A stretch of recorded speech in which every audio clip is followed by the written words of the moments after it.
Bonjour à tous. Aujourd'hui, je vais vous apprendre à gérer le taux d'ancrage maximal sur Photoshop.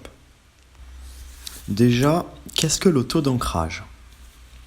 Quand vous travaillez une image en CMJN, il y a donc 4 couches: cyan, magenta, jaune et noir.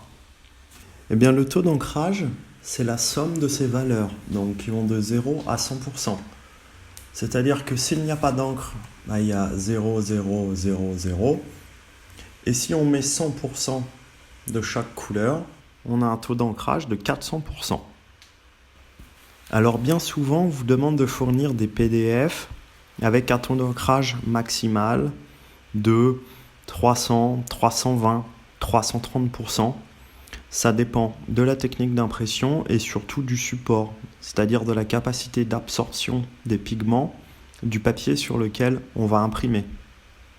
Si vous envoyez un fichier avec des taux d'ancrage supérieurs à ce que peut absorber le papier, on se retrouve avec des lignes verticales sur les aplats de couleurs. Alors souvent, c'est un phénomène qu'on observe sur les aplats de noir, comme là dans l'exemple que je vous ai sélectionné.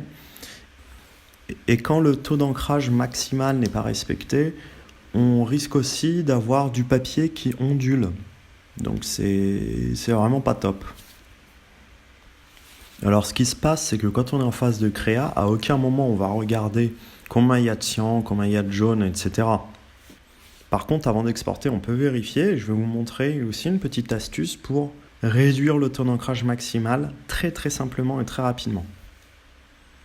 Alors déjà, pour vérifier le taux d'ancrage, on va aller chercher cet outil-là, sous la pipette, la 3e pipette, échantillonnage de couleurs.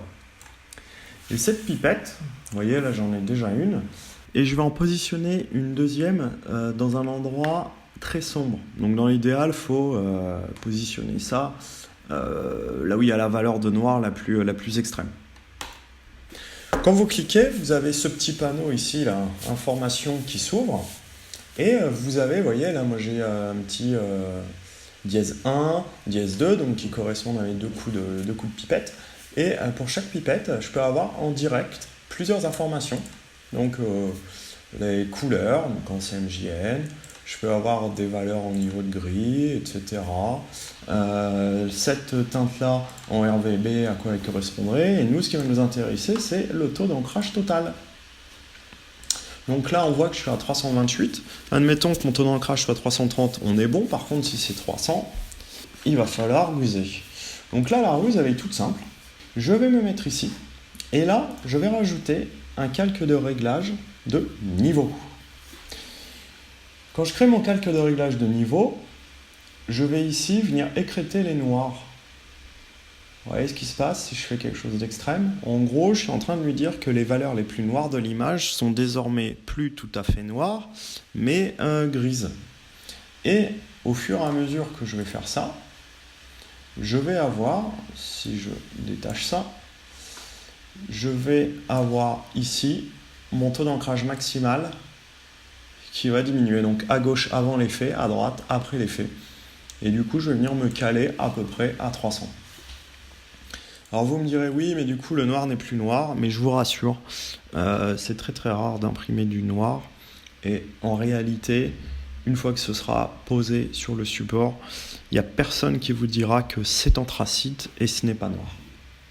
Voilà, c'était l'astuce des taux d'ancrage. J'espère que ça vous aidera et je vous dis à bientôt pour un nouveau tutoriel.